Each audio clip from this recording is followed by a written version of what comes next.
أعوذ بالله من الشيطان الرجيم.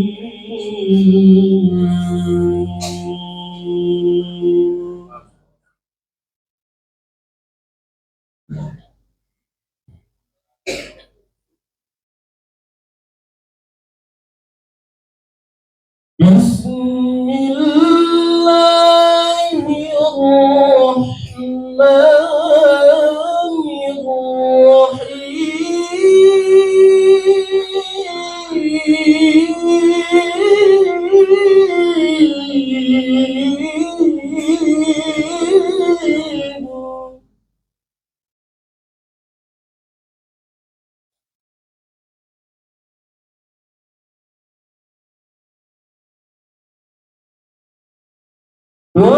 واعتصموا بحبل الله جميعا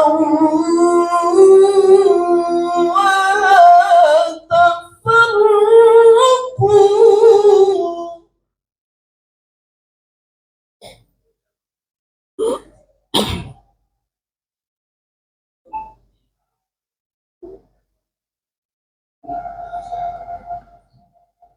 واذكروا نعمة الله عليكم إذ كنتم أعداء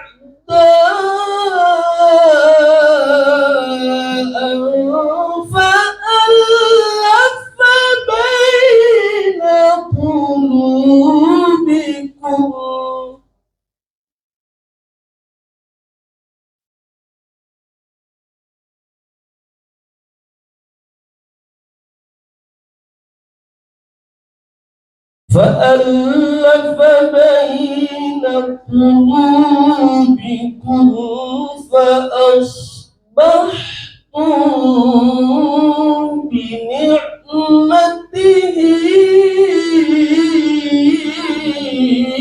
إخوانا.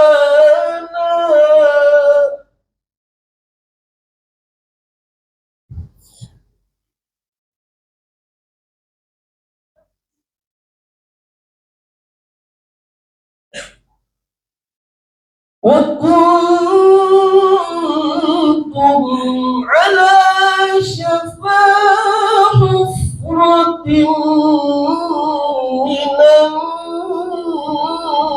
النار فأنقذكم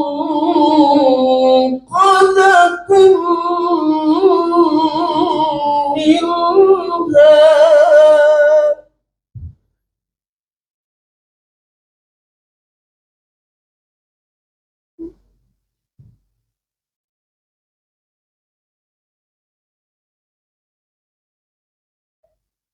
كذلك يبين الله لكم آياته لعلكم تهتدون.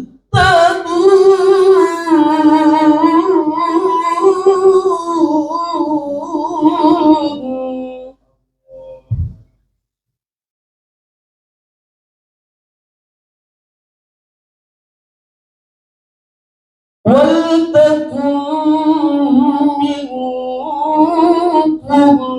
أمة يدعون إلى الخير ويأمرون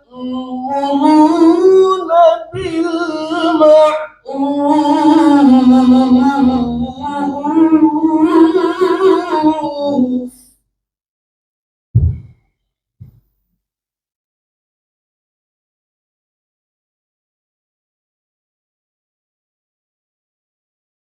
يدعون إلى الخير ويأمرون بالمعروف وينهون عن المنكر وأولئك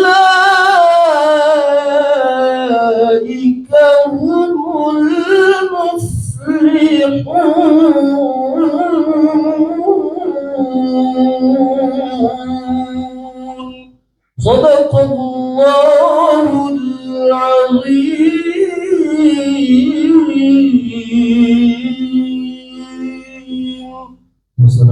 warahmatullahi wabarakatuh.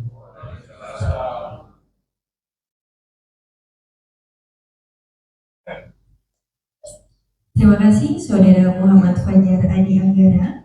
Semoga dengan pembacaan ayat suci Al-Quran tadi kita mendapat hikmah dan pahala dari Allah Subhanahu wa Ta'ala. Amin ya Rabbal Alamin.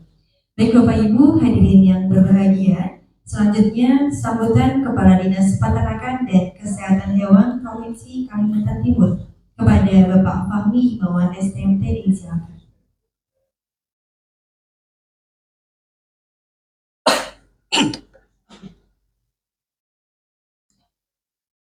Bismillahirrahmanirrahim. Assalamualaikum warahmatullahi wabarakatuh. Alhamdulillahirabbil alamin wassalatu wassalamu ala asyrofil anbiya'i wal mursalin wa ala alihi wa ashabihi wa man tabi'ahum bi ihsan ila yaumiddin. Bapak Ibu sekalian, alhamdulillah ya. Puji syukur kehadirat Allah Subhanahu wa taala atas berkat rahmat dan nikmatnya semata siang hari ini, di hari yang fitri ini, ya, sesuai dengan tema kita hari ini, kita diberi kesempatan untuk berjumpa, bersilaturahmi, baik yang masih aktif mengabdikan dirinya pada Dinas Peternakan dan Kesehatan Hewan Provinsi Kalimantan Timur beserta lingkupnya, maupun yang sudah purna tugas. Yang saya hormati, yang hadir di sini, ada Ustadz kita, Ustadz Muhammad Abror. Mohon maaf suara saya agak habis Ustadz, karena saya sedang mengikuti diklat PKN 2 di Jawa Timur. Kemarin saya baru datang, besok saya harus balik. Saya rasa saya memang harus hadir di pertemuan ini, karena saya disampaikan Pak Fadli, senior-senior kita akan diundang sampai 72 lebih undangan. Saya pikir wah, walaupun 2 hari saya harus balik deh ya, karena saya pikir bertemu dengan senior-senior kami ini memberikan semangat bagi saya ya, di dalam melaksanakan tugas-tugas kami ke depan, termasuk dalam mengikuti diklat PKN 2 di Jawa Timur. Yang saya hormati juga ada Ustadz Muhammad Fajar. Kayaknya tahun kemarin juga beliau hadir ya, saya sudah hafal dengan wajah beliau, beserta Bapak Ibu senior-senior kami yang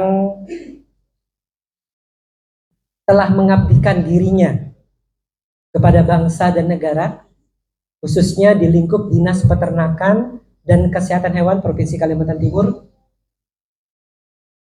maupun yang masih aktif. Saya bersyukur kepada Allah hari ini bisa berjumpa dengan Bapak Ibu sekalian, karena momentum seperti ini tidak sering bisa kita lakukan. Setahun sekali saja sudah sangat syukur. Dan saya juga mohon maaf, tadi sebetulnya Ibu hadir ya. Beliau baru datang hari ini dari Surabaya juga Pak. Karena kami silaturahmi dengan orang tua kami, mertua saya ya, karena saya asli orang Samarinda Bapak Ibu. Cuma Bapak Ibu saya sudah menghadap Allah Subhanahu wa taala, sehingga kedua mertua saya yang juga saya anggap sebagai orang tua sendiri menjadi pengganti, di mana saya selama ini Idul Fitri biasanya di sini ya. Tapi setelah ibu saya di tahun kemarin sudah pensiun, jadi pensiun itu sebetulnya itu kalau menurut saya, Bapak Ibu ini pensiun dari pekerjaan ya, tapi pensiun dari memberi manfaat kepada orang lain tidak ya. Pensiun yang sebenarnya itu kalau sudah wafat, itu baru benar-benar pensiun.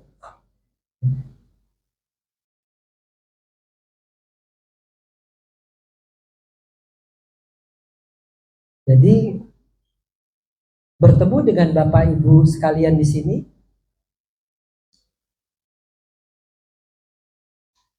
selain memberikan semangat, juga memberikan manfaat. Kalau di tema ini saya baca tadi, menjalin kebersamaan dan keikhlasan dalam berbagi kasih. Mungkin lebih kepada berbagi kasih, berbagi manfaat. Walaupun kita sudah purna tugas, saya yakin Bapak Ibu masih bisa, bahkan bukan masih bisa lagi, masih banyak memberikan manfaat dalam rumah tangga Bapak Ibu sekalian, kepada tetangga, bahkan kepada kami-kami ini. Ketika kita berjumpa seperti ini, ada manfaat yang juga bisa kami dapatkan. Dengan melihat senyum Bapak Ibu sekalian saja, itu sudah memberi semangat bagi kami. Ya. Karena kami ada di sini menjalankan program dan kegiatan membangun peternakan dan kesehatan hewan di Provinsi Kalimantan Timur, itu tidak akan bisa seperti yang sekarang ini berjalan kalau tidak ada Bapak Ibu sekalian. Jadi Bapak Ibu inilah yang telah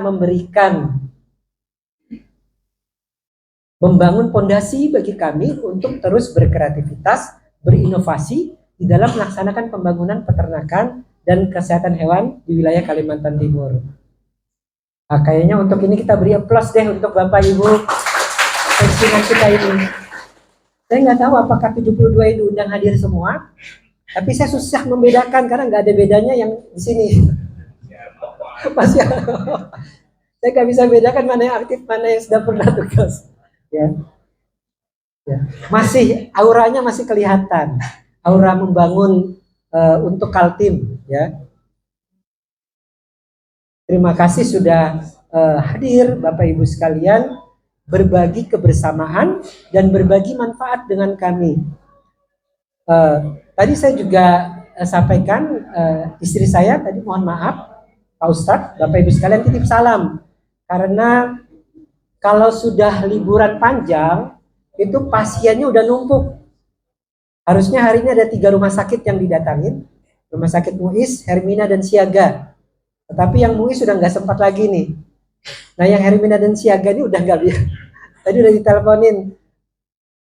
Karena itu tadi istri saya titip salam hormat dan mohon maaf karena tidak bisa hadir di ruangan ini untuk bersilaturahmi dengan Bapak Ibu sekalian. Bapak Ibu sekalian yang saya hormati dan saya banggakan,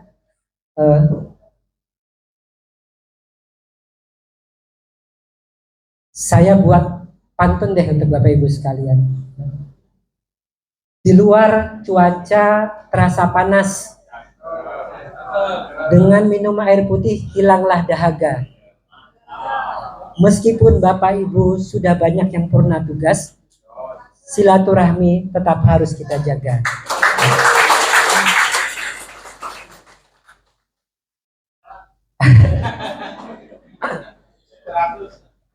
Ya. Jadi itu Bapak Ibu sekalian, saya atas nama pribadi, atas nama Dinas Peternakan dan Kesehatan Provinsi Kalimantan Timur serta 2 UPTD kami, memohon maaf jika ada kata-kata kami, tingkah laku kami yang tidak berkenan selama ini di dalam berhubungan dengan Bapak Ibu sekalian, termasuk untuk kita yang masih aktif. Boleh jadi ada kesalahan yang dilakukan oleh atasan kepada bawahan, ataupun kesalahan yang dilakukan bawahan terhadap atasan yang tidak terselesaikan. Maka hari ini alangkah baiknya kita saling mengikhlaskan, saling menghalalkan satu sama lain, sehingga tidak ada beban pertanggungjawaban kita di akhirat kelak nanti. Itu yang bisa saya sampaikan Bapak Ibu sekalian, dan saya mohon maaf saya mungkin nanti sampai di jam 2 harus meninggalkan ruangan karena lanjut Zoom-nya Pak. Jadi Bapak Ibu, jadi saya masih sekarang Zoom, pelatihannya lewat Zoom virtual, tetapi besok saya harus ke Surabaya karena masuk kelas kembali secara klasikal. Karena itu dengan tidak mengurangi rasa hormat saya kepada Bapak Ibu sekalian, seandainya kegiatan masih berjalan, saya mohon izin untuk bisa meninggalkan ruangan ini. Demikian yang bisa saya sampaikan, kurang lebihnya saya mohon maaf, saya mohon ampun kepada Allah Subhanahu wa taala dan mohon maaf kepada Bapak Ibu sekalian. Wabillahi taufiq wal hidayah. Wassalamualaikum warahmatullahi wabarakatuh.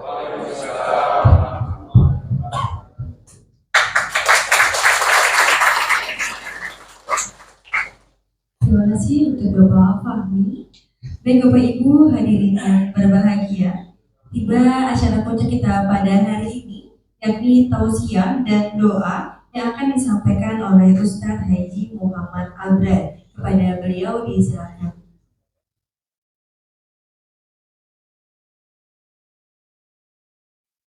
Allahumma sholli ala sayyidina Muhammad.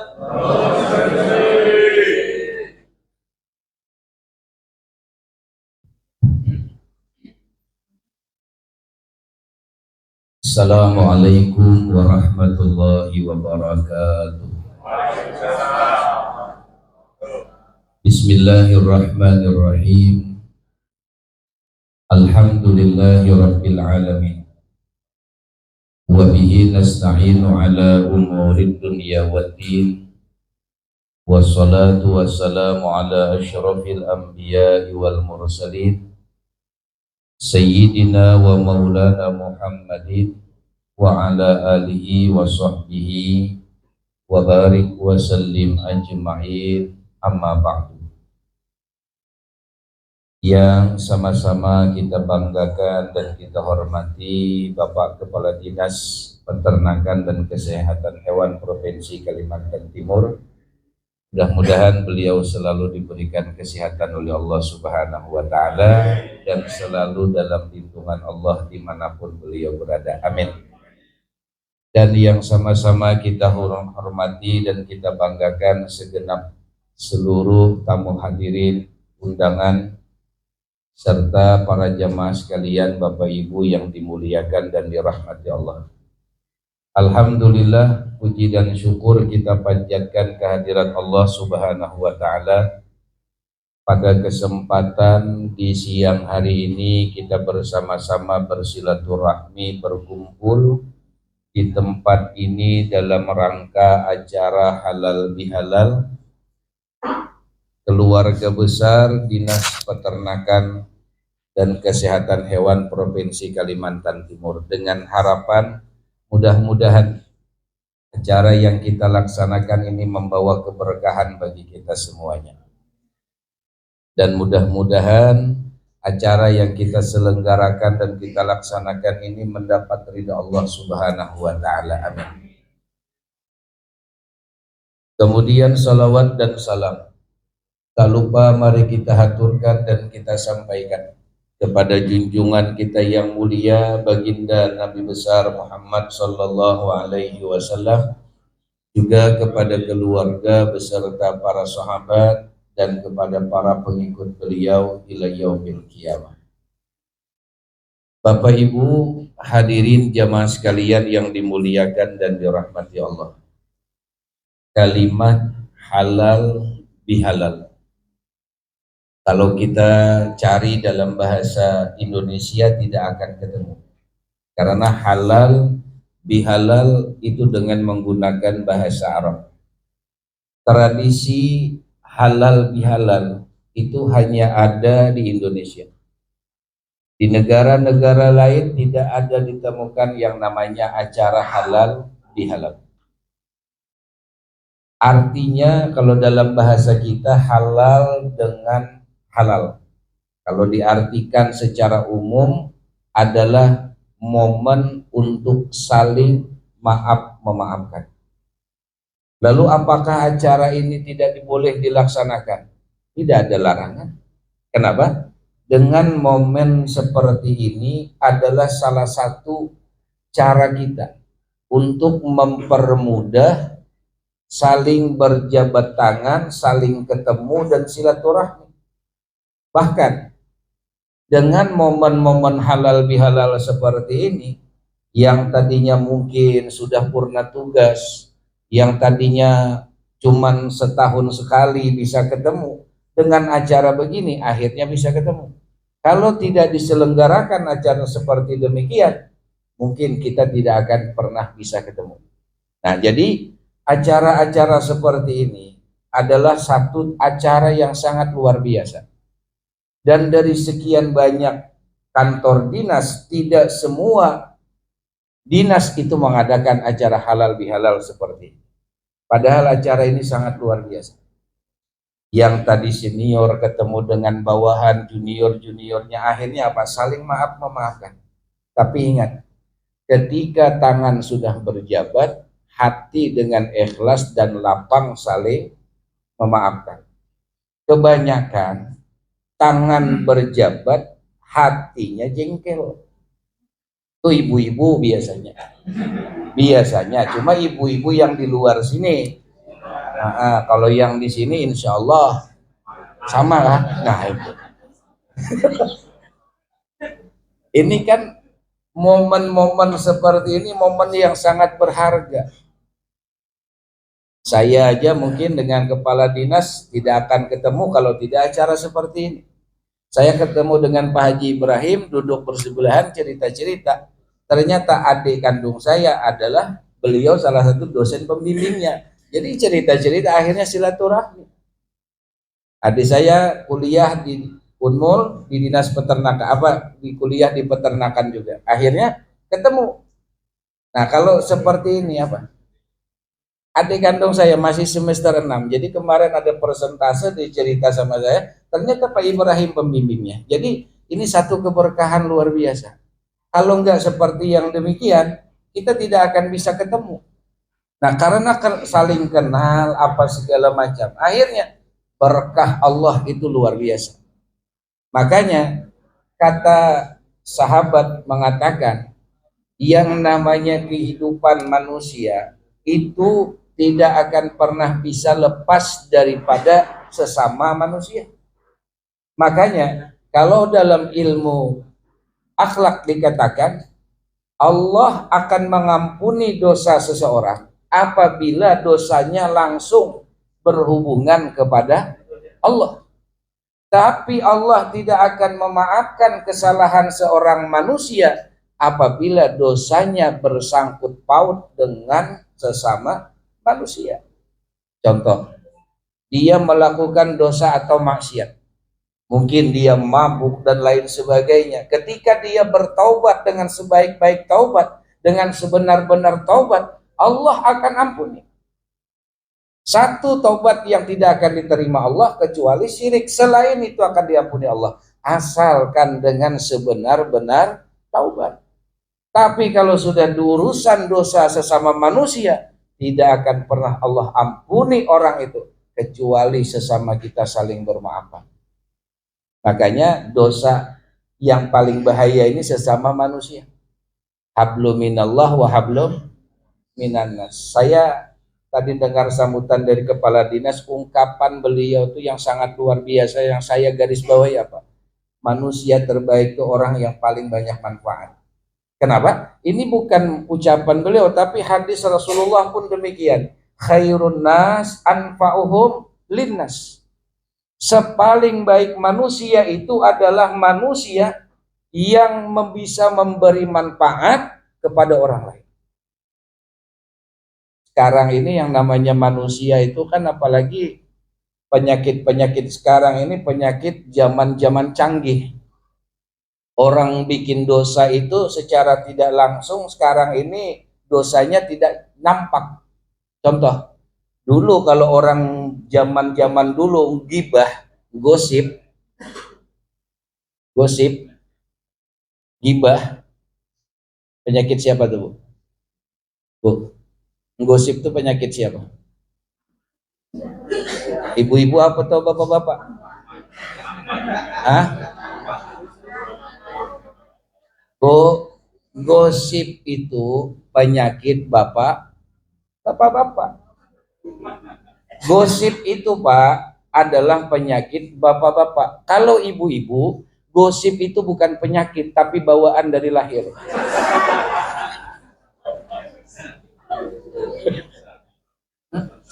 Itu udah bawaan dari lahir, makanya tidak bisa dibuang.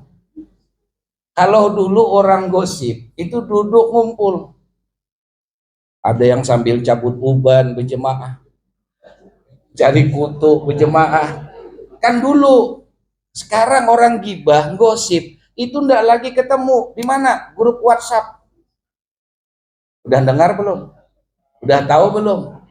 Si itu loh. Di mana? Di WhatsApp.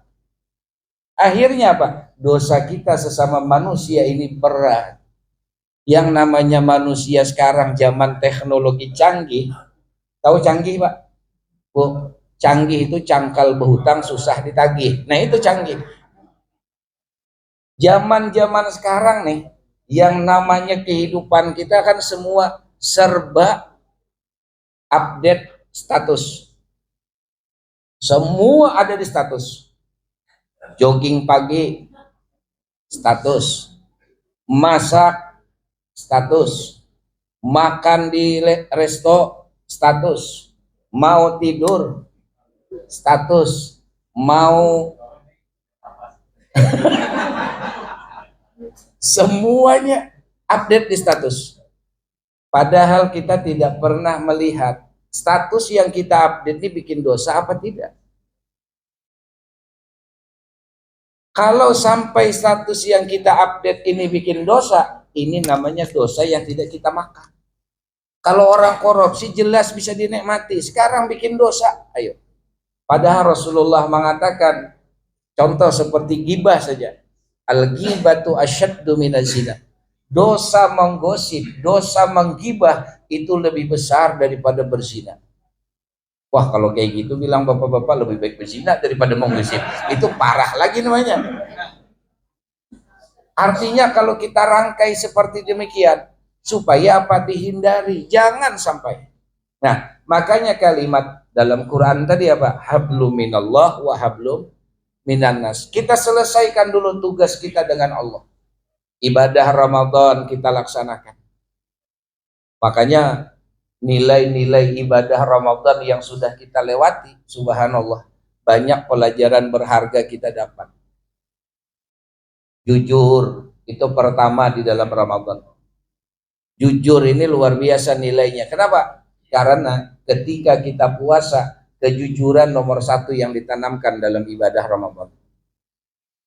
Yang namanya kita kumur-kumur waktu menjelang sholat misalnya, ibarat kita telan sedikit, siapa yang tahu? Tidak ada yang tahu. Tapi kita jujur, yakin, aku memang nelan ini sedikit. Manusia di sebelahku tidak ada yang tahu, tapi yakin aku. Kenapa? Allah Maha tahu apa yang kulakukan. Itu makna ihsan sejati. Makna ihsan apa? Anta'budallaha ka'annaka yarah. Fa illam takun yarah fa innallaha yaraka. Engkau menyembah Allah, beribadah kepada Allah seakan-akan kau melihat akan Allah. Tapi andai kata tidak mampu seperti itu, maka yakinkan setiap perbuatan apapun dalam dirimu, Allah Maha melihat akan dirimu. Nah, ini ihsan sebenarnya. Hanya jujur dulu. Yang kedua, tepat waktu. Yang namanya kita imsak, yang namanya buka puasa, biar dimanapun kita sedang di perjalanan, ketika waktu buka puasa, kita akan tepat waktu. Nah, kalau memang sistem Ramadan ini, pelajaran berharga dalam Ramadan ini, bisa kita terapkan di dalam pekerjaan kita, insya Allah, kebaikan pasti akan kita dapat. Yang namanya mencapai target itu pasti akan tercapai. Kenapa? Karena semuanya on time. Karena semuanya tepat waktu. Kenapa? Karena semuanya jujur di dalam pekerjaan. Nah, ini makanya kalimat yang pertama di dalam Ramadan itu apa? Kita belajar. Allah ciptakan yang namanya puasa sebulan supaya kita belajar banyak. Yang kedua, orang yang sudah namanya puasa Ramadan sekali saja ketinggalan, nilainya tidak sama walaupun dikerjakan setahun penuh. Hanya kadang-kadang ada juga orang sahur bareng anak-anak istri di rumah, berangkat kerja, bilang puasa, di kerjaan batal. Ada orang seperti itu. Puasa apa? Puasa. Di kerjaan, karena banyak hantu siang berkeliaran, Kan banyak tuh hantu-hantu tanpa kepala siang hari. Kaki aja kelihatan, kepala hilang. Di warung biasanya. Maka spanduknya bagus, hormatilah orang berpuasa. Ya Allah. Nah, spanduknya bagus, tapi di dalamnya orang makan. Sahur makan mie goreng, sekali sore pulang kerja muntah sarden. Kata isinya, bapak tadi sahurnya sahur mie. Lah kenapa sekarang muntah sarden? Suaminya pintar menjawab, itulah berkah orang puasa. Itu bukan berkah orang puasa, tapi menipu namanya. Nah, jadi itu satu konsep ibadah-ibadah dalam bulan Ramadan. Jadi ketika hablum minallah, luruskan dulu semua tugas kita dengan Allah. Sholat 5 waktu jangan sampai ditinggalkan. Kenapa? Sehebat apapun, setinggi apapun jabatan kita, kalau sholat kita tinggalkan, tidak ada keberkahan yang akan kita dapat. Coba kita ingat-ingat Pak, sejarah 20-30 tahun yang silam. Kita punya uang 10.000 saja 30 tahun yang silam, rasa-rasanya kita luar biasa punya duit. 10.000, kenapa? Bisa dibawa ke pasar, beli sayur, beli ikan, beli sembako. Sekarang uang 100.000, luar biasa nilainya. Bentar duduk aja habis. Kenapa? Itu dalam Al-Quran. Walau anna ahlal qura amanu wattaqau lafatahna alaihim barakatim minas sama'i wal ardh.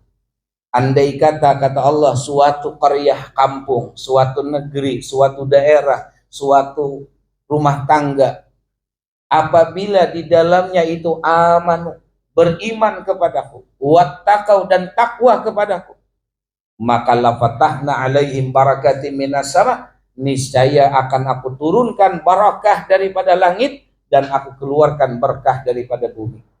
Walakin kazzabu, kata Allah, tetapi umat manusia banyak mendustakan akan aku.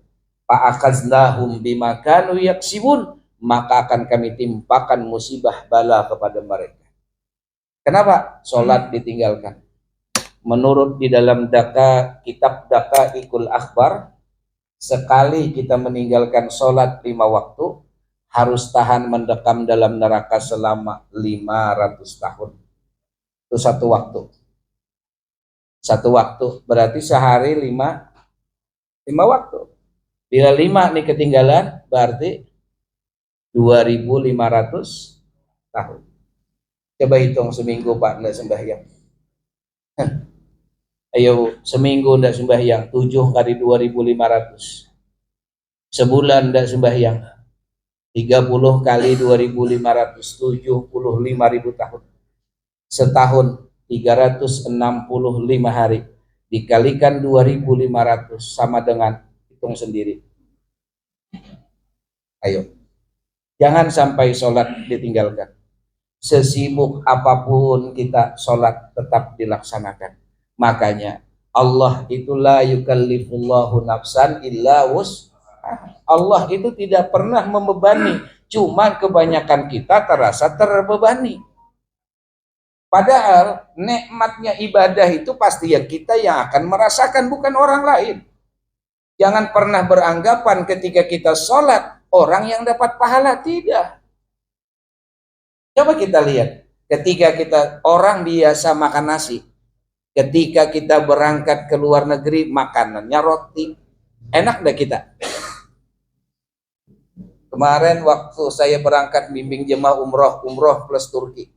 Ketika di Mekah kita makan nasi, ketika di Madinah makan nasi, giliran ke Turki, ya Allah, roti yang panjang itu, anjing aja dilempari benjol, iyalah, saking kerasnya tuh roti.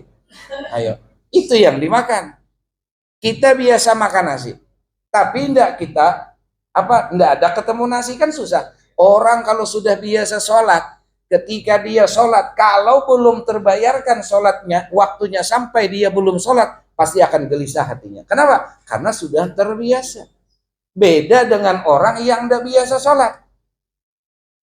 Tambah di perjalanan, Pak tidak sholat, musafir. Nah, ayo yang alasan, memang wataknya sudah. Orang kalau biasa puasa, sayang Ramadan ditinggalkan, sekalipun mudik kemana-mana, tidak akan dia pernah meninggalkan puasa. Padahal apa? Di dalam hadis, dalam Quran dikatakan rukhsah, orang musafir boleh tidak puasa. Kenapa? Karena memang diberikan keringanan. Tapi ketika orang yang berangkat ini memang dari kecil selalu dididik untuk puasa Ramadan, sejauh apapun dia musafir, dia tidak akan meninggalkan ibadah puasa Ramadan. Kenapa? Karena dia merasa sayang. Nah, begitulah ibadah kita yang lain, termasuk sholat 5 waktu tadi. Allah tidak pernah membebani. Ketika kita musafir, ada istilah kalimat yang namanya sholat jamak dan qashar. Kenapa? Supaya apa? Jangan sampai sholat menjadi halangan di dalam kamu bepergian. Berapa jarak boleh kita menjamak dan qashar di dalam fikih? Dalam fikih dikatakan ada satu kaul mengatakan itu 89 km. Ayo, 89 km. Berarti Samarinda Balikpapan, kita ada tugas, ada dinas ke sana. Bolehkah kita sholat menjamak dan qashar? Boleh. Supaya apa? Jangan sampai ketika kau ada urusan pekerjaan, jangan sampai pekerjaan itu menjadi alasan untuk tidak meninggalkan, untuk tidak melaksanakan sholat. Jadi ada diberikan keringanan oleh Allah. Tidak bisa berdiri, boleh bersandar. Tidak bisa bersandar, boleh berduduk. Tidak bisa berduduk, boleh lagi dengan cara telantang. Telantang tidak bisa, boleh bermiring. Bermiring juga tidak bisa. Boleh sembahyang dengan yang namanya mengisyarat dengan pelupuk mata. Pelupuk mata sudah tidak bisa lagi digerakkan. Kenapa? Saking ininya. Akhirnya boleh sholat dengan mengisyarat hati.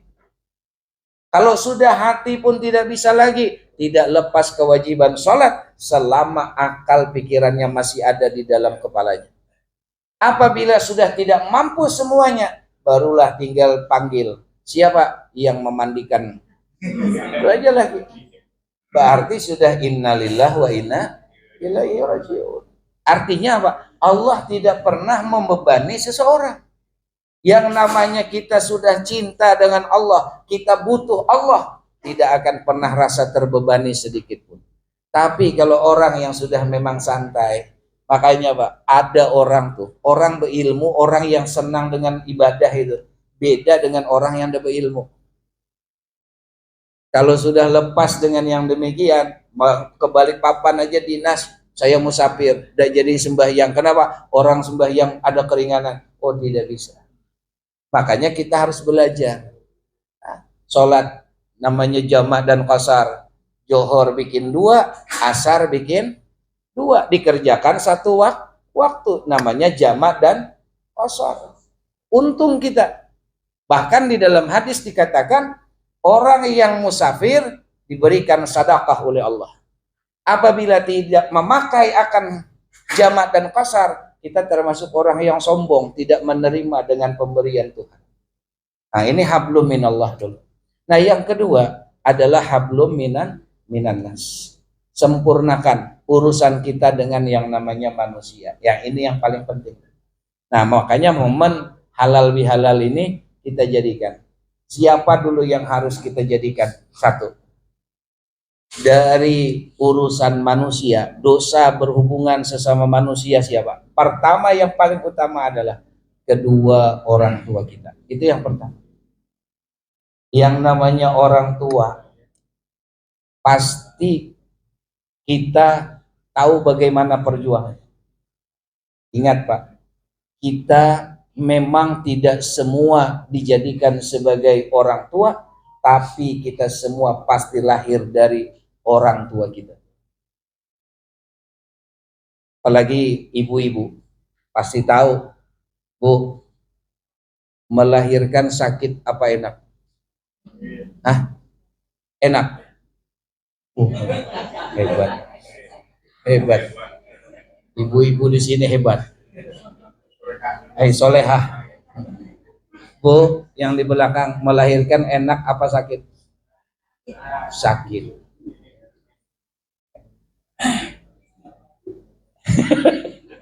Tapi diulang lagi jar Bapak. Sakit. Lahir sakit. Melahirkan ya sakit, Pak. Kenapa? Coba pian bayangkan, yang masuk 3 on, yang keluar 3 kilo. Nah, nanti jangan ditimbang, Pak lah. Pulang ngetes 3 on kan 4 on. Coba. Coba pikirkan, masuk 3 on, keluar 3 kilo. Ya wajarlah sakit orang melahirkan. Tidak ada satu orang pun perempuan yang melahirkan itu, walaupun sakitnya luar biasa, tapi semua akan terbayarkan ketika mendengar suara tangisan anak. Di pekerjaan orang tua, yang namanya seorang ibu, subhanallah, walaupun sesakit apapun dia menderita, seperti apapun ketika dia mengandung, tetap tidak akan pernah mengeluh. Ibu-ibu kalau sudah mengandung, Masya Allah, jangan cerita melahirkan, dari mengandung aja, apa istilah orang Banjar, mengidam. Dari mengidam, maka ngidamnya yang aneh-aneh lagi, yang belum musim dicari. Ada di tempat kami, Pak, orang mengidam tuh senang mencium knalpot sepeda motor. Ada. Mungkin kelainan atau apa. Ada yang mengidam tuh senang makan sabun. Ada. Sabun colet. Ada juga yang mengidam itu tidak bisa pisah dengan laki. Ada juga. Ada yang megang tuh pengennya mau megang kepala kereta, belum habis. Macam-macam orang mengidam. Belum lagi melahirkan, mengidam aja. Apalagi sudah hamil 9 bulan. Masya Allah, tidur aja serba susah. Mau telantang rasa berat, mau miring rasa jatuh, mau tiarap kayak gasing, ya, serba susah. Posisi dalam keadaan susah. Apalagi cerita ketika melahirkan, subhanallah. Tapi tidak ada seorang ibu jera melahirkan. Dan tidak ada seorang ibu yang namanya ketika dia melahirkan, dia cerita bagaimana sakitnya kepada anaknya, tidak ada. Tapi seorang ibu, Masya Allah, berkorban luar biasa. Lihat berapa harga tiket Balikpapan Surabaya. Balikpapan Surabaya, kalau hendak mudik sebelum 5 hari, 6 hari, kemarin tembus di angka 2.500.000. Transit Jakarta, Surabaya, Jakarta, Balikpapan, harga tiket tembus ke angka 3.700.000.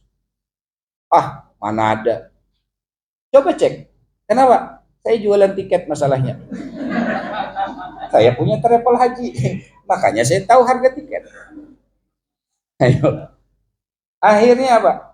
Orang walaupun berapa juta harga tiket, tetap akan dibeli. Bapak besok ke Surabaya, Pak. Berapa harga tiket, Pak? Surabaya murah. Balikpapan Surabaya. Coba dari Surabaya. Ini keluarga kami dari Malang mau pulang. Harga tiket kita belikan tadi pagi di angka 3.900.000 transit via Jakarta. Ayo. Transit Palembang, Surabaya, Jakarta, Balikpapan. Tidak ada lagi yang penerbangan direct, tidak ada, full. Kenapa? Demi satu aja orang mudik. Yang dicari di saat Lebaran tidak mencari kesenangan. Yang dicari orang mudik itu satu. Ketika mendengar suara takbiran, dia dapatkan 2 telapak tangan yang pernah memeluk tubuhnya. Siapa? Ibu dan ayah. Semua tidak akan berharga Lebaran ketika kita sudah merasa kehilangan orang tua. Tidak akan ada lagi kebahagiaan yang akan sempurna kita rasakan ketika kita sudah mendengar kalimat takbir, Allahu Akbar, Allahu Akbar, Allahu Akbar. takbiran itu tidak akan tersentuh lagi hati kita. Kenapa? Karena semua orang yang kita cintai sudah tiada. Apalagi yang sudah punya orang tua meninggal dunia. Dulu dia ingat bagaimana ketika dia lebaran. Dia datang sujud simpu, cium tangan, selamat Idul Fitri Ma, selamat Idul Fitri Bah, cium tangan, cipika-cipiki. Yang dicari cuma itu. Berapa juta pun uang akan ia keluarkan. Setahun dia kumpulkan. Yang ia cari bagaimana caranya. Ketika lebaran, takbiran aku dengar, aku bisa memeluk daripada ayah dan ibuku. Coba lihat. Kenapa? Ini perjuangan orang lebaran. Hebat luar biasa lebaran ini. Tahun ini Masya Allah, terminal bandara sampai pesawat Lion Air dari Balikpapan saja menurunkan Airbus A330 dengan kapasitas 443 seat. 4 hari berturut-turut diturunkan. Kenapa tahu? Kita orang bandara, makanya hafal schedule-nya. Kenapa bisa? Karena saking membeludaknya jemaah, penumpang-penumpang yang ingin mudik. Yang dicari tidak lain dan bukan, cuman ingin ketika takbiran didengar, orang tua ada di hadapan. Ingat Bapak Ibu, orang tua kita ketika kita pulang tidak akan pernah bertanya, nah berapa saldo rekening yang kau punya? Nah, apa saja mobil yang sudah kau beli? Nah, berapa rumah yang sudah kau dapat? Nah, setinggi apa pangkat dan jabatanmu? Tidak. Tapi ketika seorang ibu, ketika kita datang ke tempatnya ketika lebaran, yang ia peluk, nak, kau masih ingat bagaimana dulu mama, bagaimana kenangan kita seperti ini, bagaimana ayahmu dulu seperti ini. Itu yang membuat nilai lebaran, subhanallah. Makanya yang paling utama di saat lebaran adalah orang tua dulu. Bu, ada satu ungkapan begini. Satu orang ibu sanggup membesarkan dan memelihara 10 orang anak. Satu ibu sanggup menyayangi 10 orang anak. Tetapi sebaliknya, 10 anak belum tentu bisa menyayangi satu orang ibu. Satu orang ayah sanggup membiayai 10 orang anak. Tapi 10 anak belum tentu sanggup membiayai satu orang ayah. Ayah kita rela tidak sekolah, asal anak bisa sarjana. Orang tua kita rela pendidikannya rendah, asal anakku bisa mencapai pendidikan yang tinggi. Biar aku petani, asal anakku menjadi seorang yang sukses di depan. Perjuangan orang tua. Makanya kata ulama hikmah mengatakan, Pak, besar pemberian orang tua kepada anak tidak akan berarti di mata anak. Tapi kecil pemberian anak kepada orang tua pasti akan dinilai besar oleh orang tua. Kita punya anak, Pak. Anak minta apa kita belikan. Ya, saya mau kuliah. Saya mau kuliah, asal saya dibelikan mobil. Kita berharta, kita punya duit, kita belikan fasilitas anak kita. Mobil apa, nak? Yaris. Berapa harganya? Sekian ratus juta. Duit kita ada, kita belikan. Tidak ada kalimat sayang buat anak. Sayang duit tidak ada. Kenapa anak yang minta? Berapa ratus juta harga mobil Yaris? Ketika mobil dibelikan, kunci diserahkan, STNK kita kasih. Yang jadi pertanyaan, adakah anak itu berterima kasih? Tidak ada anak yang berterima kasih. Tidak ada. Iya, Bu. Tidak ada anak berterima kasih. Tapi kata ulama mengatakan, kecil pemberian anak kepada orang tua akan dinilai besar oleh orang tuanya. Anak kita baru gajian. Gaji pertama dia setelah kuliah, dia kerja. Gaji pertama dia bawa pulang. Dia kasihkan kita uang, Ma, ini uang gaji saya. Mama buka isi amplop, dibuka, gemetar tangan si Mama. Dilihat nilai gaji cuma 1,5 juta. Diambil satu, tidak, dikembalikan oleh ibu. Nah, simpan baik-baik gaji. Si anak bilang, Ma, ini 800 saya ambil buat biaya sebulan kerja. Yang 200, 400 saya kasihkan ke Mama buat bayar listrik, PDAM dan lain sebagainya. Yang 300 ini sisa, saya kasihkan buat Mama. 3 lembar pecahan 100.000 membuat air mata ibu akan jatuh. 3 lembar pecahan 100.000 itu yang akan menadahkan tangan di atas sejadah yang tidak pernah melupakan. Lebaran, anak datang. Yang dari Bontang lebaran ke Samarinda, Assalamualaikum, Waalaikumsalam, Alhamdulillah. Kata si bapak, anakku datang yang di Bontang. Ngasih satu. Ya, kami di Bontang naik sepeda motor ke Samarinda, tidak bisa bawa oleh-oleh. Kami cuma bawakan sedikit rezeki. Dikasihlah satu amplop, isinya 1 juta. Alhamdulillah. Datang anak di Sangatta yang satu. Tidak bisa bawa oleh-oleh karena bersepeda motor, ngasih 1 juta lagi. Yang dari Grogot datang lagi ngasih 1 juta. Yang dari Penajam ngasih 1 juta. Habis lebaran. Alhamdulillah tuh uang kasih yang dikasih anak dikumpulin. Bu, ini uang semua. Bilang ibunya, dari mana Pak dapat nih uang? Anak kita 1 juta yang di Bontang, yang di Sangatta, yang di Penajam, di Grogot, yang di luar ngasih. Kita kumpul waktu itu 7 juta anak 7. Si Mama langsung menangis. Nangis si Mama. Bapaknya nanya, Bu, kenapa menangis Pak? Ya Allah, menyesal aku punya anak cuma 7. Kenapa dulu kita kada bikin 25? Kan gitu. Kalau anak 25 kan setahun selawi juta. Ini Mama kurang ajar. Jadi dikira menangis bahagia, kayaknya menangis menyesal. Nah, jadi kesimpulan, ayo kita dengan momen suasana halal bihalal seperti yang kita laksanakan siang hari ini, ayo sesama manusia tidak akan diampuni Allah kecuali tangan kita berjabat, hati saling maaf memaafkan. Apabila sudah tangan berjabat, tidak ada sifat dendam, tidak ada rasa jengkel dalam hati kita, maka insya Allah sebelum tangan kita berlepas bersalaman, maka Allah akan menggugurkan kesalahan-kesalahan kita. Dengan kata lain, halal bihalal yang kita laksanakan, maka maknanya saling halal menghalalkan, saling maaf memaafkan, saling ikhlas mengikhlaskan. Tapi perlu diingat, dalam segi hukum yang namanya sangkut paut dosa dan dosa juga.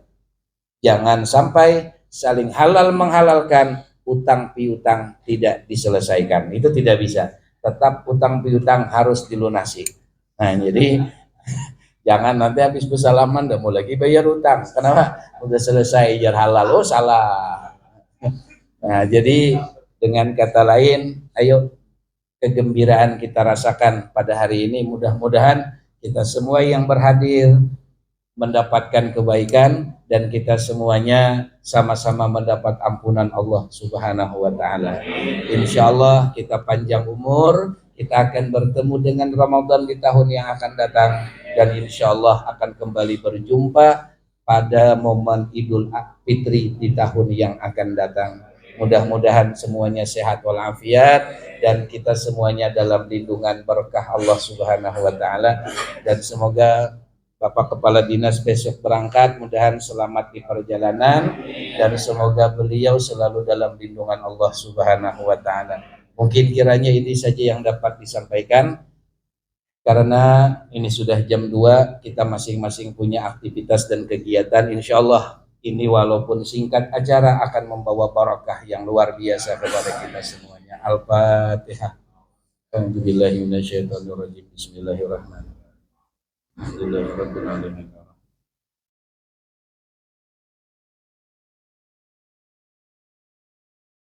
Amin ya Allah ya Rabbal Alamin. Bismillahirrahmanirrahim. Alhamdulillahi Rabbil Alamin. Wassalatu wassalamu ala asyrafil anbiya'i wal mursalin sayyidina wa maulana Muhammadin wa ala alihi wa sahbihi ajma'in. Allahumma inna nas'aluka mujibati rahmatik wa azaima maghfiratik wa salamata min kulli ismin wal ghanimata min kulli birrin wal fawza bil jannah wa najata minan nar. Allahumma la tada' lana fi maqamina hadza zamban ila ghafartah wa la hamman ila farajatah wa la dhallan ila arsyadtah wa la maridan ila syabaitah wa afaitah wa la hajatan min hawaijid dunya wal akhirah ya laka ridhan illa qadaitaha wa yassartaha ya maulana ya rabbal alamin. Rabbana taqabbal minna innaka antas samiul alim wa tub alaina innaka antat tawwabur rahim. Rabbana atina fid dunya hasanah wa fil akhirati hasanah wa qina adzabannar. Wa sallallahu ala sayyidina Muhammad wa ala alihi wa sahbihi wa sallam. Subhana rabbika rabbil izzati amma yasifun wa salamun alal mursalin. Walhamdulillahi rabbil alamin. Taqabbalallahu minkum. Akhir kalam Allahumma biqilaq wa mithorik. Assalamualaikum warahmatullahi wabarakatuh.